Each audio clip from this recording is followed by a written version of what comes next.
Welcome to Conference Talks podcast, hosted by Mike Parker, Steve Peterson, and Gabriella Parker.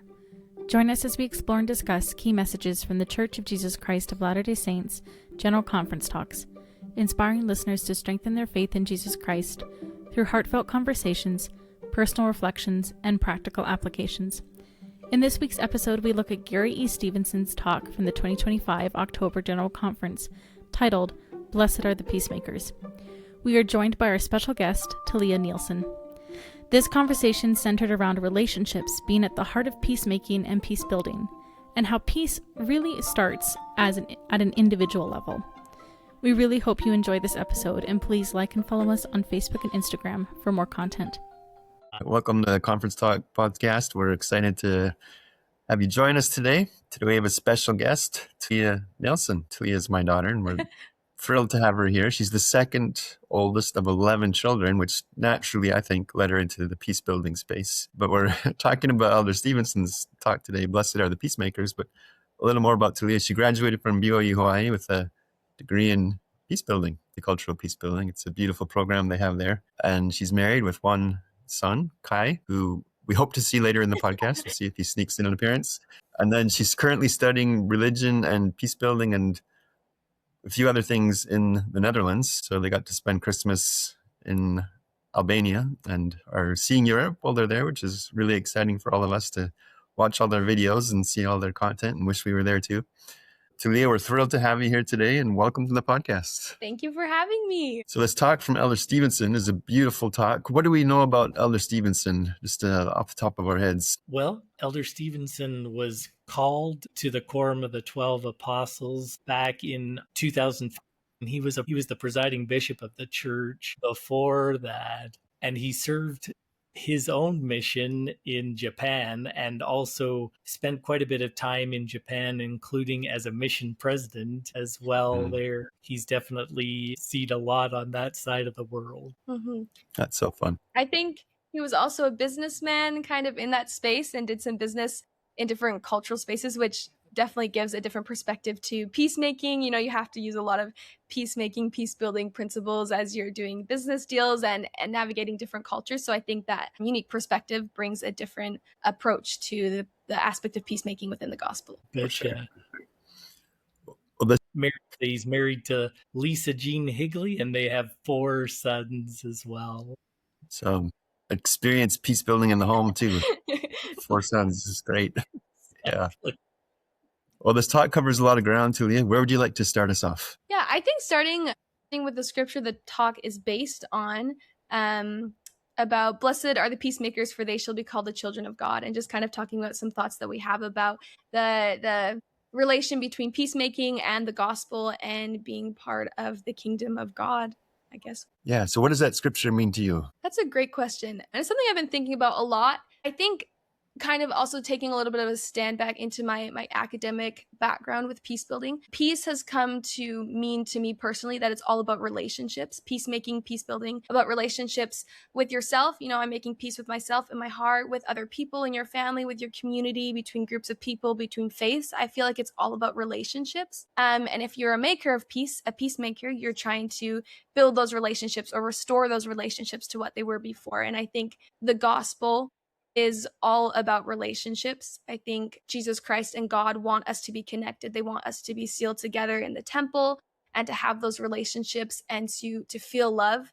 And you have to be in a relationship to feel love, you know, whether it's with yourself or with God. And so I think that really to be a child of God, to be a peacemaker is to be in a relationship with God and to be in a relationship with other people in the church. And so those are kind of some thoughts that I've had about peacemaking and relationships. Love that, Talia. And at the end of his talk, he gives this quote and he talks about peacemaking being a Christ-like attribute. And that stood out to me. What are your thoughts on that and what we as members of the church can learn from thinking about peacemaking being a key Christ-like attribute? Yeah, I think that's a very bold statement. I don't know that I've heard a church leader frame peacemaking as a Christ-like attribute before, which I think is really beautiful though, because we know that one of the known names of Jesus Christ is the Prince of Peace, right? And everything about Christmas and Easter, when we celebrate Christ more focusedly, is about peace and bringing people together in love.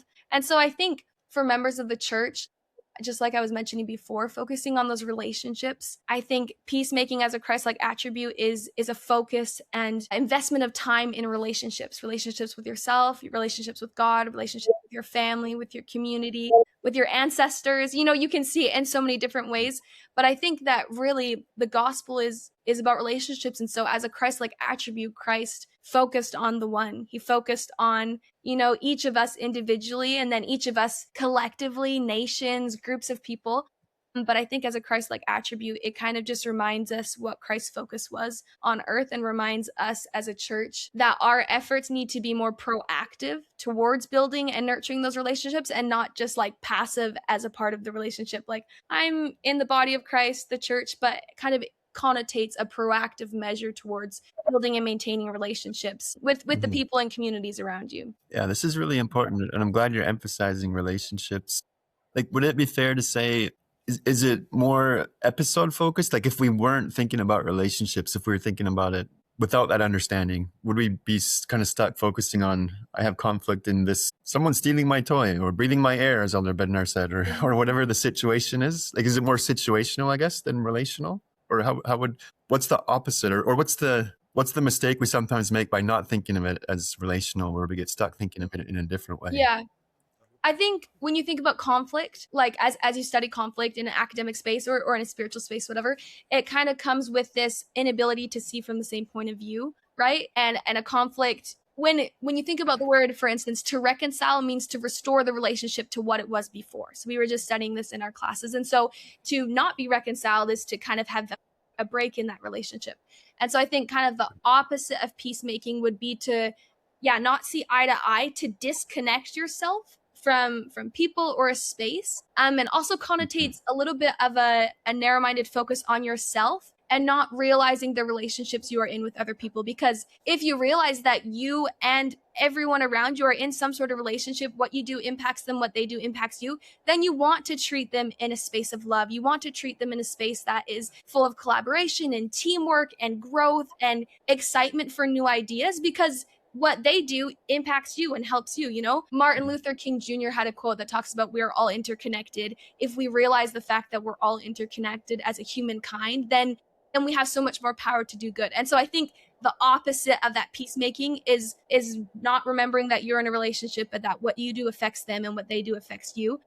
And just kind of focus on yourself. So maybe a selfishness in a sense, whether or not you're like explicitly being selfish, realizing that you are, but it is a little bit selfish because you're focusing on yourself and not the relationships. So yeah, that's kind of some thoughts there. Yeah, no, I like that. Like the paragraph you quoted, peacemaking as a Christ-like attribute. It is a powerful thing to think of Christ that way, right? The sentence right after that, it says, peacemakers are sometimes labeled naive or weak from all sides, right? And maybe if we explore that a little bit, what's the hardest part of being a peacemaker from your perspective? Yeah, that is a great question. I would say there's two main challenges with being a peacemaker. One is time and effort. It takes a lot of time. Like when he says, it's not to be weak, but to be strong in a way that the world may not understand, is the sentence that follows what you just quoted. And it requires courage and compromise, but not sacrifice of principle. It takes a lot of courage and a lot of, we could call it eternal perspective, to engage in that peacemaking, because you recognize the bigger picture. You recognize the relationships you're all a part of. And so time and effort is a big challenge, because some people don't have the time or the mental space or the family or financial space to focus on those relationships they're in. They're worried about themselves. And so sometimes that can become consuming and not allow them to focus. And then I would say the other challenge with peacemaking is a lack of participation from both sides. Like an academic point of view, when we study peace building, the more participation from both sides you have, the more effective peace building approaches can be to help transform and change a community. But if there's only participation from one side, it just becomes managing the outbursts, managing the arguments to make it so that we can just survive and get through the day. So I think that those are kind of the two main challenges. And to engage in peace building is the complete opposite of weak. It takes so much courage. It takes so much love. It takes so much dedication and perseverance and resilience, like in all of those spaces. But you have to understand kind of what it is in order to understand that it's not weak or naive. Yeah. Just as you were saying that, I had a flashback. Ethan, our oldest son, when he was really, really, really young, once he was about to generate a disruption, and I put a cookie in his mouth, and that solved the disruption. But I think sometimes in life we try to put cookies in things rather than peace building around them, right? It's like, how can we stop the disruption or manage the disruption rather than go deeper and take the time and the energy to really understand the relationship and what's happening there, like how to really create peace rather than just let's pull the plug on the symptom or let's pull the plug on the pain point, right? Yeah. Yeah, it's really important. Yeah. And you've done a great job, Talia, of identifying some of the things that can impact our ability and willingness to peace build. Are there other things that you think prevent us from being peacemakers? I think about our society today and, the divisiveness that can sometimes be there. And so what are some things that prevent us from being peacemakers? Yeah. Because I think Elder Stevenson touches on that and talks about how we have like a culture of conflict and tension today, with polarization, secularization, outrage, social media, all these things. Like it's kind of this culture of tension and conflict that is kind of to be expected in some of these spaces. I think a big thing that also prevents people from engaging in peacemaking is they just don't know how. And Elder Stevenson does a great job at looking at different ways you can make peace with yourself, with your family, with your community. But I would say that's a huge spot. Like, how do you even go about making peace? What are skills or what are approaches that you can take? What are success stories in the past? And also fear, like, who am I to do anything? I feel that too, even though I've studied it and I'm studying it again, I'm like, who am I to even try to impact this type of conflict or this issue that's arise? Like, why would it make a difference? And you see it does, that people taking a stance and just one person working towards an issue really doesn't make a difference. But that fear is a really big hurdle to get over in any space that you're in towards peace building. Yeah, I think about that fear too from different perspectives too. Like you talked about getting underneath ourselves and, what are the fears that are driving our perspectives on a conflict as well. And, to be a peacemaker, fearful to kind of step in, but to be someone who's in the conflict, right? How is fear kind of driving, or pride, some of that as well? Yeah. I'm curious there, Mike. So go ahead, T. Oh, I was just gonna say, I think then if you think about it like that too, a challenge would be like a lack of self-awareness. Like, why am I afraid? And also the desire to be vulnerable is really scary. You need to step into a conflict that is hard for you for a specific reason. So maybe it's also, as a society, we have built up cultures around being strong and around presenting a strong face and not being vulnerable, especially with masculinity. You think about masculinity in all these spaces, and we are a patriarchal society in lots of these countries that the church is in. So how does that influence our ability to step into the hard space that is conflict? And then what are we even struggling with in conflict? Do we understand what we're having a hard time with, Yeah, love it, Talia. Steve, where were you going as well? Well, I love what you're both saying, and I'm just curious, like I didn't attend peace building at BYU Hawaii, but I got to read enough essays and papers and hear enough conversations. I got a little taste of what it's like. And part of what is striking me just listening to you both, part of the fear could be like we see conflict, and usually the conflict comes first and the peace building comes second, kind of as reparative, right? But there's another perspective where we lead with building peace. Right. And maybe can you comment more on that and how that fits with the gospel of Jesus Christ too? Yeah, like positive peace. Yes. Yeah, there's a whole side of peace building. One of the experts in peace building has kind of separated peace into two parts. Negative peace, which is just the absence of violence, the absence of war, the absence of people dying and getting hurt. And then positive peace. And I think that's where we think it is, right? That's a lot of us think that's what peace building is. We're fixing things. We're repairing things. And that can be scary because we see the big thing we're trying to fix and like, stopping the war, stopping the riots, stopping the marginalization, whatever it is. But then positive peace is the presence of active structures and efforts to build a society that meets everyone's needs, that makes sure everyone has what they need, that people can thrive. Like it's the ideal goal where everyone has what they need, the structures place everyone equal, the resources are distributed, and it's a proactive piece. It's not just managing it. It's okay, now that we've had this issue or issues in the past, how can we look forward a preventative measures? Dad, I know you talk about this a lot with public health too. Like, How do we prevent things from happening in the future? I think about that all the time, but like, it's kind of that perspective, but in peace building of how do we prevent further issues? What can we do now to make it so racism stops? What can we do now to make it so that we don't have, these religious conflicts or whatever it is? And I think in the church, I think this understanding of peacemaking as a Christ-like attribute would be a really interesting space to start these proactive measures towards peace building. Because by framing it as a Christ-like attribute, like we automatically think about the preach my gospel, about our missions, about, these lessons we've had where these are parts of our character we're trying to develop.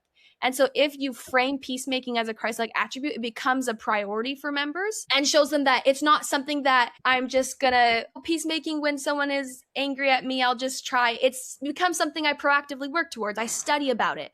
I pray about it. I think about how I can be a peacemaker. And so I think that framing in and of itself is a great space to start, because I was talking about before that I feel like peace building and peacemaking is all about relationships. And so what proactive measures can members of the church take to build and facilitate relationships towards Christ-like love, towards Jesus Christ, and yeah, just gives them a more motivation to focus on it, I think, with that framing. I think it's such an important framing. Building Zion isn't just being absent of conflict. Mm-hmm. There's so much that we need to get better at in building Zion.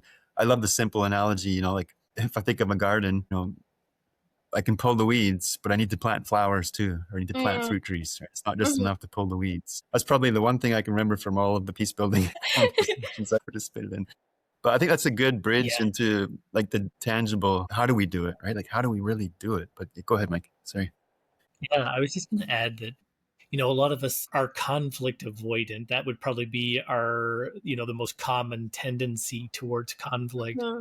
But one interesting thing is that conflict can actually lead to deepening relationships, right? Sometimes I think we spend a lot of time trying to avoid the conflict, where that conflict can be an opportunity for growth and development. I think of the diversity as well. And so love what you both have shared about how, as a church, how could we embrace that proactive peace building to embrace more diversity within our church congregations, but also to open our hearts to inviting others in, particularly within different diverse and marginalized spheres there. Yeah. It's such a shifter, Mike. Like if we think of all the conflict we try to avoid, and if instead we shifted our whole approach, let me lean into the conflicts. Let me explore those spaces, and they're a conflict for a reason, but they don't have to be a conflict. What would be different if we could transform those, right? So it's such a cool shift here you're inviting us to consider there. Yeah. And maybe this is a good segue into starting where Elder Stevenson invited us to in terms of our peace building, and starting inside of ourselves in our hearts. What jumped out to you, Talia, about where Elder Stevenson started there in our hearts? Yeah, that's a great question. I think, I don't know, I don't want to come off as like critiquing, but I would say that I would change a little bit about what he did, because he did talk to the primary children, and he has a lot of different answers for them about helping others and being kind, playing with other people. But I feel like that is kind of skipping to peacemaking with other people, with our families, our relationships around us. And so I would say, like, really peacemaking in our hearts needs to be an awareness of like who we are. And when I've studied in like peace building within ourselves, we've done a lot of like mindfulness, meditation, a lot of work with like what are your hesitancies in engaging in conflict? What's your conflict style? Why would you do this, or why wouldn't you do that? And so I feel like if we're thinking about peacemaking in our heart, I would say just a little bit of a spin to a focus on yourself and understanding your tendencies and understanding even your strengths and your weaknesses there, engaging in that space, not being afraid of those spaces, so that you can then work on them and you can then use them to focus outwards. But I think, and maybe going back towards the vulnerable conversation too, like what are we vulnerable about, and what are we scared to engage in, and why? And just kind of a lot of work on that space. And ultimately, how does that relate to Jesus Christ? Like, what is our relationship with Jesus Christ there? How could he help us be more vulnerable or have more courage to engage in these spaces? Ultimately, like, how can I heal those parts of my heart so that I can have more courage? I would just say that that focus would be helpful when engaging in a space of peace building, because even, for instance, if you take the process of mediation, you as a peace builder acting as a third party between two groups of conflict, if you have certain biases and if you have certain tendencies towards a certain perspective, you're going to have a hard time mediating certain conflicts. I believe that marriage between a man and a woman is ordained of God. And so if I was mediating a different type of marriage or a different type of family group, that might be really hard for me. But if I don't understand that about myself, then how am I going to engage in these spaces? How am I going to try to work and make a difference in these relationships if I don't understand that that is a value of mine, or that women and men are equal? But if there's a space where a woman and man aren't equal in this conflict, how am I going to, I'm going to be biased, but I won't understand that. So I just think this process of understanding ourselves and understanding our tendencies, what values are important to us, is a really important part about peacemaking in our hearts. I mean, kind of setting that space to doing further work. If that makes sense. I don't know. It does, Talia. Like, I really think you've nailed that in terms of, the work we need to do to go inside. And it's like a continual work there. I know for me, over these last few days, I've had examples, within myself where I'm going along thinking I'm not creating conflict or not part of that. And all of a sudden something will come up and I'll find that I'm going to places of, well, that's not my problem, or justifying why I'm doing things. And then I have to sort of physically stop, right? And sort of take stock of, okay, what's going on inside there. I've loved this concept of having a heart at peace before going into a relationship. And Elder Stevenson kind of talks about that too, in that quote near the end where he says, peacemaking is to lead with an open heart. And just love how you've referenced self-awareness, vulnerability, and also really understanding our values and how our values might be driving us as well. Yeah, I'm glad you brought this up too, T, because I think of the principle, we can change our life by changing our relationship to our life. It makes me think.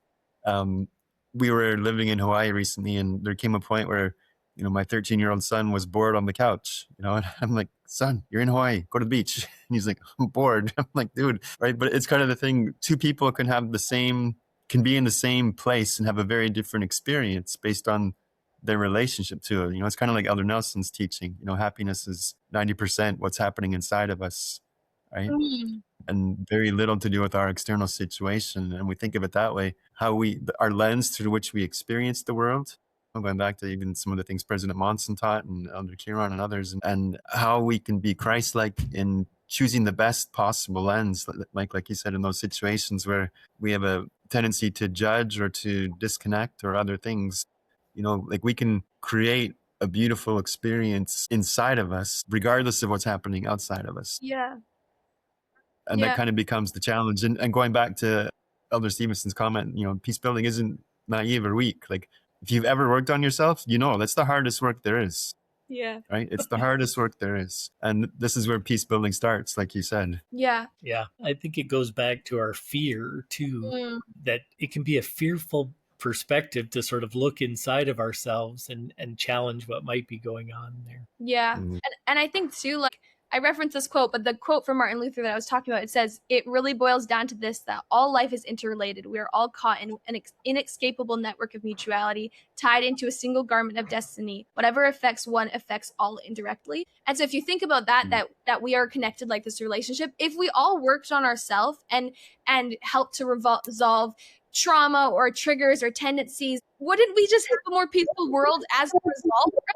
Like, if our only focus, if that was all that the church did, was understood their values and understood how that relates to Jesus Christ and how he can help you heal and move through these things, we would just have a more peaceful church by default. We would just have better relationships. We would be more welcoming to marginalized groups. We would be more peaceful in political spaces and polarization.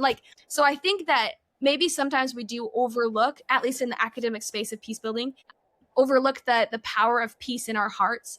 But I think that is such a huge thing. One of my professors, Chad Ford, he was at BYU Hawaii, so he's LDS and a peace building expert. He's done a lot of great things, but he talks about turning first, this principle of acting in a certain way and inviting, if you're in conflict and you're facing each other or your backs are to each other, you're not seeing the person, what they need, what they want. But if you turn first, you act in a space of love and you invite that same action from the other person. But if your heart isn't at peace, then it's not going to be any lasting change, because the person's going to tell, oh, you just want something from me, or you're just doing it so we stop arguing, like you don't actually care. You're not actually at peace with yourself and understanding what you need or what you want from this conflict and how that's going to change or how we can work together. And so I think about that idea of turning first and this heart at peace is a huge thing when making peace in our hearts. And such a huge starting point. If I go into any peace building space, any workshop I'm doing, any devotional mediation, but I'm not in a good space myself, or an argument or whatever it is, it's not going to do good. It's going to escalate out of control. Like, you as a peacemaker, whether it's a job or a spiritual calling from Jesus Christ, needs to be peace in order to be effective doing any type of change in conflict spaces. So I think that's a huge point of focus we sometimes overlook, for sure. And turning first takes a lot of strength. Like, back to this idea of peace building is weak. Like, no, if you've ever thought about, should I turn first? It takes a lot of strength to be like, yeah, because you're admitting I'm probably wrong, or at least incomplete, or at least somewhat in the wrong in being how I'm being, right? But when I think of the discussions or arguments I've had, most of them were because I chose to believe something that was incomplete. Like, I didn't have all the information. I was filling in gaps. Yeah. Right. I had assumptions and stories that I was making about situations or people. And I keep reminding myself that, because then I'm like, turn first, because then you can see more clearly, because someone else is helping you fill in those gaps. Right. And just get over yourself. Like, don't feel like you have to be right. It's more important that the situation's right and can kind of be seen more clearly than getting stuck in defending a position or a space. Right. Yeah. And I do think too, like, if we're given the opportunity in a conflict, we want to care about other people. In our spirits, we want to connect with other people. We know that we're all children of God. And so I think turning first also gives you the space to recognize that there's needs for you and the other person in this conflict. You both have needs that are or aren't being met, and that's why there's the conflict. There's the inability to see eye to eye because you don't understand things from the other person's perspective or what they want or need from it. And so I think that we also do ourselves a great service by turning first, because we want to. I do believe, this is a belief of the church, that at our heart we are good. No original sin or anything. We are good. We have come from God, and we want to connect with people. We want to perpetuate that goodness. And so turning first, I think, also gives you that space to recognize the other person and recognize that they have equal participation and equal value in this conflict, and that their needs are just as important as yours. And it gives you a space to understand them. And then, like you said, Uncle Mike, can strengthen the relationship. And that's where the aspect of conflict transformation comes into. It can transform a situation rather than just being managed or resolved. When you can understand both sides, both needs, and see that humanity, that's where, the power of peace building comes in. But a lack or not having enough courage to face and to turn first, I think, stops a lot of that conflict transformation in conflict spaces, because it's scary. It takes a lot of courage. Beautiful. What advice, like, if someone was listening to this and this is a new idea for them the first time, what advice could you give them if turning first is something we want to get better at or be experiencing more intentionally? Yeah, I think about President Nelson's talk he gave in 2021 about faith in Christ will move mountains, and he gives 5 things to build faith. I was on my mission at that time, and it's something that helped me a lot. But something he said is, if you want more faith, do something that requires faith. And I feel like if you want to build your faith in turning first in peace building, then just do it. I remember an instance in my undergrad where I had someone I was someone in my life I was having a really hard time with. And I remember she was on my couch and she was talking about all these problems she was having. And I could feel myself getting really, really worked up and really upset at her. And then I just thought to myself, like, what do I want out of this? Like, if I get mad at her and upset, even though she is being ridiculous, even though what she's saying is entitled and spoiled, whatever, I'm like, but what do I want out of it? Actually, the relationship with this person is more important than getting mad at her at this moment. And so just that one little thought, it was really hard. I still definitely got triggered in other spaces, but it made it so that I then just asked her about like what she needed versus responding to everything she had said, and then it helped us to try and get to a better space where this whole situation wasn't ruined from it. And so I would say just like trying it out, even though it's hard, and even though you're going to get triggered maybe later on, just trying it out once does show you how you can focus on a relationship instead of the conflict in a conflict situation, which maybe is bad advice, but I don't know. That's what I found, is just trying it is the best. No, I think that's awesome, Talia, right? And that key skill of listening and really seeking to understand the other person and where they're coming from. I think, as we understand and figure out what's going on inside of us and try to get ourselves, and that the next opportunity is to try and really understand that other person and what may be going on for them. A wise person once told me, everything somebody's doing makes sense, right? There's something going on underneath there. And if I'm willing to try and understand that and be open to that, then that can open my heart, past the frustrations that I might be experiencing on the surface with that person. Yeah. And I think too, going back to like knowing yourself, I know, at least for me specifically, I have certain situations that trigger me more than others, And so in this situation, this person was reacting to something that was really special to me, and some people criticize, and it was hard for me. And so I knew it was also a trigger. And so I think that understanding also helped me know that maybe I was overreacting in some spaces, like, okay, I know it's a sensitive spot. So I think sometimes even understanding triggers, and I've done this with other family members too, if I know it's a sensitive situation, like it allows me to have more grace with them, even though they're reacting in a certain way, but I already know beforehand that this is going to be a hard time. I already know beforehand that they have insecurities or whatever around this. And so I think in my family, that has helped me a lot to have grace and to be able to listen to people, just because I'm already aware of those sensitive spaces. And so if we ourselves can be aware of our triggers as well, maybe you can create a plan, or like even write out questions of what could I ask the other person in this space that would help distance me from my trigger and give me a little bit more, not be in so fight or flight mode, give me a little bit more like ability to think. Yeah. But I think being aware of my own triggers and like my family's triggers has really helped me to have that grace to listen like Jesus would. Yeah, 100%, 100%. There's a piece to this, I think, that's really important too. Like going back to the example you shared, and I can think of other examples. We don't necessarily have control. Well, not necessarily. We don't have control over how another person in a relationship responds to a peacemaking effort. Right? Like I remember once somebody that I know had a relationship that had tension in it, and the other person was like, well, you're a peace builder, why don't you fix it? And it was like, well, it doesn't work that way, right? Like you focus on yourself first. The other person can be invited or encouraged, or there can be peace building efforts, but I don't have any control over how you or somebody else responds or receives. But I can still, by working on myself, my peace can be independent of that.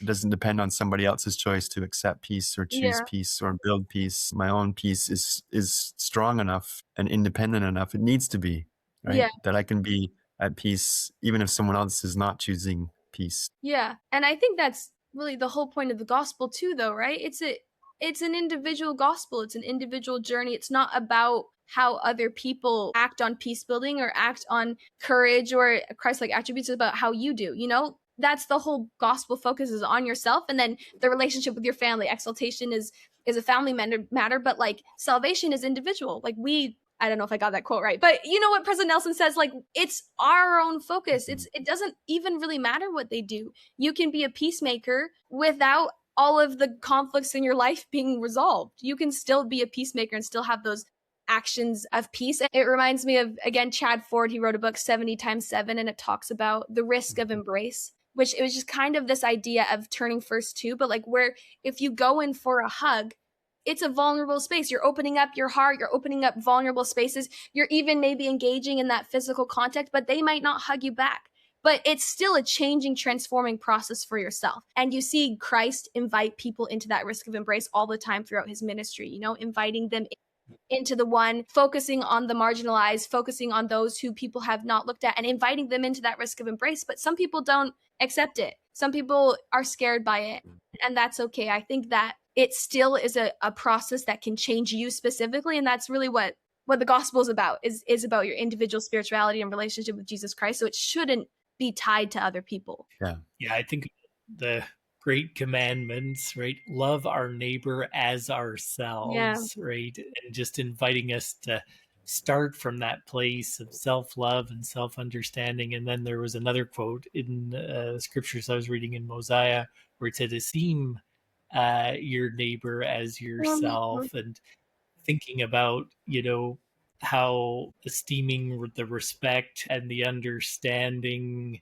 right? Those are all, you know, I think steps and connected together as we look at both ourselves and in relationship. I know in my life, you know, when I've been in conflict with other people in the past, I've been so worried about how other people are seeing myself. And so I just really appreciate what you both, but we also need to be able to stand on that solid ground of knowing who we are, knowing what we're trying to do, knowing our values, and feeling confident to move forward, particularly in difficult situations, with that comfort of ourselves. The risk of embrace, it's kids. We had Jerome's visiting us, our friend Jerome right now, and he was just sharing a story. He's in a YSA ward in Salt Lake City. He's like, when I came to this ward, I would go up to people, are you a hugger? And I would hug them. He's like, now the whole ward hugs each other. It's like that risk of embrace has become a ward cultural thing. It's like, let's just be huggers. You know? That's so, but you think of the power of connection and relationship, right? In its own way, that's building positive peace, right? Space. It was a pretty cool story he shared. I think that's a great segue. Elder Stevenson talks about finding that peace within our hearts, but that he talks about within our homes and our families and within our broader communities. And you did a beautiful job there, Talia, talking about interconnectedness. So what stood out to you about Elder Stevenson's counsel to look for it in our homes and families? Yeah, I actually really loved the story that he shared about, you know, there was a grumpy member in the household that people were struggling with, and everyone else kind of came together and said, why don't we treat them with kindness and see what happens? And kind of slowly over time, the relationship transforms so that the person stopped kind of being grumpy. And it talks about how they were hesitant at first and it was kind of scary, but then, you know, it says smiles replaced scowls. The adult, once distant and harsh, began to change. They were empowered by the choice to lead with love and found joy in the transformation. And I think that's the principle of turning first that we've been talking about, of the rest of the family, you know, whether they drew strength from each other and said, why don't we try and be kind? Like, because it is hard and it takes a lot of vulnerability, but I love how they banded together and took strength and courage from each other and said, let's treat this person how we would want to be treated. Let's respond with kindness and invite the same behavior. And I think also that like aspect of togetherness is a really beautiful thing, because when you're struggling, you can be built up by someone else. Or if you mess up, there's still someone else's action that can come in and can compensate or can correspond with it to make that effort still a beautiful peace building effort. You know, if you slip up or get upset, like there's a group and a surrounding community. And so I think that aspect in families is so powerful, that you can do these things together. You can work towards a common struggle together and try to invite that behavior in return and try to change a situation together. I think there's so much power in peace building together as a group. The key element of the story for me was the family spoke openly. Right? I think that's such an important ingredient for peace building, is the ability to have, I'm sure that was a difficult conversation, right? Like it sounded like they'd all had in their individual experiences, and it kind of got to a point, and then somebody, doesn't say who, somebody's like, let's talk about this. But it can take a lot of courage to say, let's talk about this, and to do so in an open-hearted way, not a closed way. Like the closed way would be, this is the solution, or this can't happen anymore, like drawing a line in the sand kind of thing. But the open-hearted way, they did great. Like, let's explore this. And it didn't start with we're going to do this, but it ended with an idea, right? It was an open conversation that out of which an idea emerged. So that kind of skill set is something we can get better at. It's tangible. And I think it's such a crucial part of peace building. Yeah. Mm. And But I think also in your family, it's a beautiful opportunity because, like you said, we're more open, but we also know each other more. And so if you think about conflict as the inability to see eye to eye, or not understanding what the needs are in a situation, why is this person really upset? I'm upset because of this, but they just don't see things my way. But there's two sides of that story, right? So in a family, you already know each other better, and so yes, there's more conflict, but there's also more tools that you have to solve that conflict, because you know that this person likes this, or this is important to them, and so maybe they're upset that we're late because they really wanted to go to that event, or like maybe this conflict is the root of what's really important to them. And I think practicing, like you said, practicing in your homes, understanding their needs and how that can relate to yours and how they can coexist is such a valuable practice that would become easier to apply out in your community, in your workspace, out in your recreational activities, or just in politics, whatever it is. In our family, we can practice knowing our own needs and knowing each other's needs and having coexist to have everyone's needs met, which is ultimately what positive peace is about, is to have everyone's needs met in this space. So I think the family, God is obviously so smart.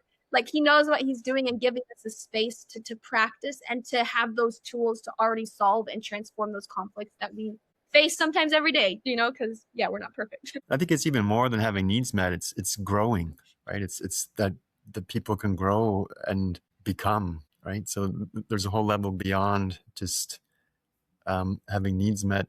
It's interesting, the story that he shared. The first time I heard the story, I was picturing, he doesn't tell us the specifics, right? So in my own head, I was like, maybe this was a neighbor, right? Or somebody like the grumpy neighbor who's like, when the ball gets in their yard, it's gone. Like, it's not coming back, right? Like that kind of a thing. And then I was like, well, but what if it was actually a family member? Like, it says it's an adult. Like, maybe it was a grandparent whose spouse had just passed away and they were joining the home. So of course they were grumpy because they were mourning. But the frequency of interaction that the story suggests, or the story describes, suggests that it might not be the grumpy neighbor that you see once in a while, but somebody that they were interacting with on a fairly frequent basis, somebody that might have been living in their own home. And just for me, that looking at the story that way made it even more powerful as an example. I think there's at the close of the story, I love what Elder Stevenson said, right? He says, to be peacemakers, we forgive others and deliberately build others up instead of tearing them down. And there's a choice of agency there, right? Because like we talked about, in families, we know each other. Like, I'm married, I have 11 kids. They all have reasons to tear me down. Like, I'm full of mistakes and flaws, but there's a choice of agency if we build each other up instead, right? That's where the peacemaking comes. I think Elder Marvin J. Ashton had a beautiful quote about charity. Like, it's giving people the benefit of the doubt, and he had a whole list of things that were ways we could exercise charity and practice charity, right? But I really think this peace building and living a Christ-like, charitable way of living go really well together as well. Well, I think it's a super important one, because I think so often it's easy to say peace building, peace is going to happen out there, right? Christ will bring peace to the earth one day, right? It's a future event. It's a distant event, but I love his orientation. It starts in our heart, but it does exist in our communities too. Like, there are issues and challenges and opportunities, right? And I think part of what I hear him saying is, trust yourself as a peace builder. Like, you do it with yourself. You do it in your home. Don't stop there. Like, do it in your community relationships. Like, if you go to hockey, imagine hockey as a peace building exercise, right?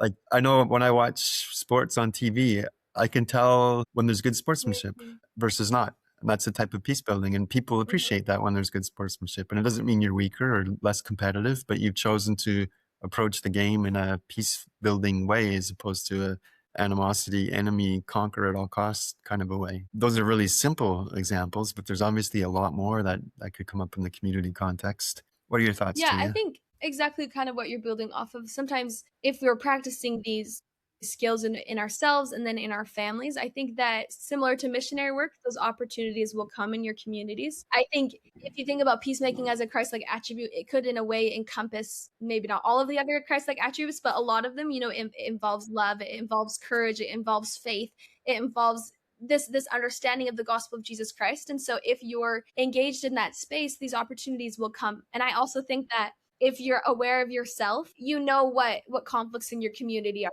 issues. You know what people in your community are getting upset about. You know what are those sore spots or those sensitive spaces. We know those because we're part of the community. And so I think it's based on an individual context, understanding the spaces you're in and treating it similar to missionary work. How can I just do one action to help address or help recognize maybe this marginalized group?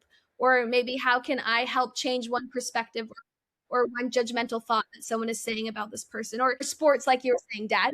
But I think that, like missionary work, so many opportunities present themselves. And if we're practicing in ourselves and in our homes, I think it will come so naturally in our communities and will position us in a unique space to practice in communities as well. Yeah, I think a good starting point too is what frustrates you about your community. That's a place to start. And the same with life and family. Like I read a saying once, frustration is gold. I love that principle. Instead of something to avoid, it's something to discover. We're frustrated for a reason because we believe something can be different about it. Right? Like in our community, I think for decades, people have said, well, there's nothing to do. Well, one of our friends started a youth center.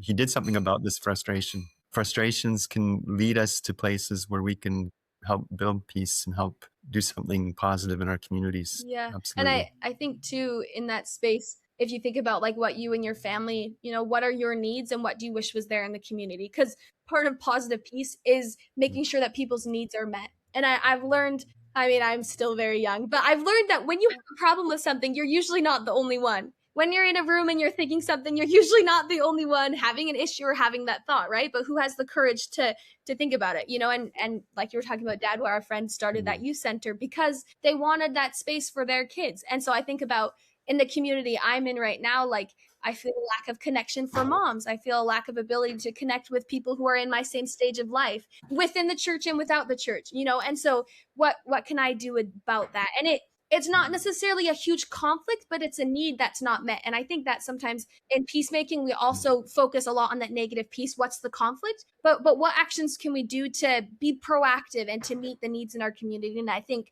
maybe it's a selfish space to start, but like, what are my needs that I wish could be focused on? And how can we work towards that? Like, what do you wish would be in your community? Because oftentimes a struggle we have, we're not the only one. And I think sometimes shame and an unwillingness to be open with ourselves makes us feel isolated in our struggles or our conflicts. And so if you think about positive peace as proactive measures to meet people's needs in the community, if you start with some needs of your own, that's going to help people. There's other people who are struggling with that. Like for me, it's an inability to connect with young moms, in my same stage of life. And so what could I do to create a space or a group or a time where young moms could connect, or whether it's online or in person, different things like that. So I think maybe it's a selfish space to start, but I think it's a really great space to start in communities is what do I wish was there? And how can we bring people around this issue to create proactive measures to meet this need in our community? Yeah, I love it. And again, peace building is about planting flowers, not just removing weeds. Yeah, I think for me, I would again kind of go back to just starting with a focus on yourself and maybe taking some conflict approach tests. Like, how do I deal with conflict?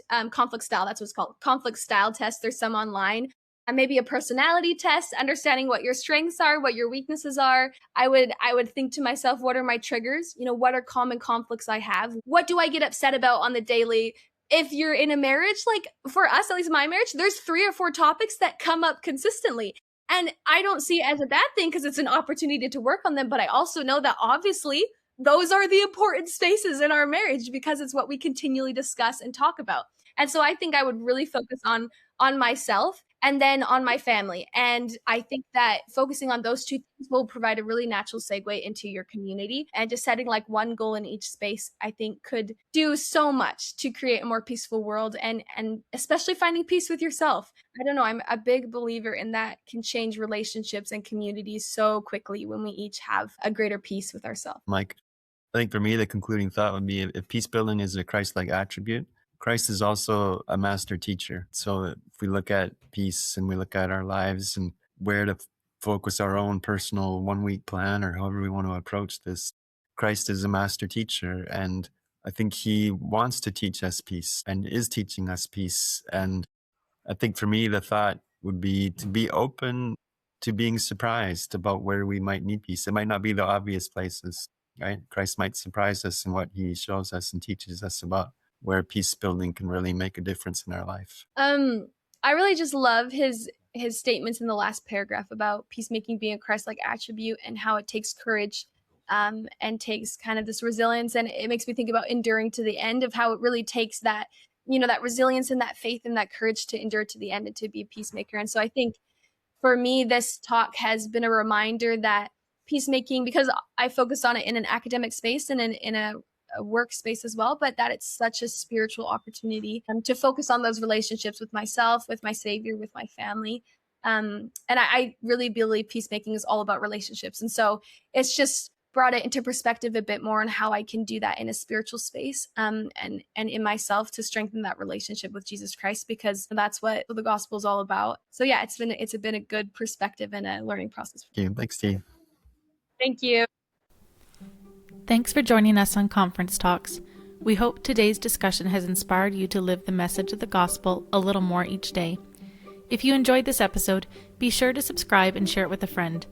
Until next time, let's keep learning, living, and becoming true disciples of Jesus Christ.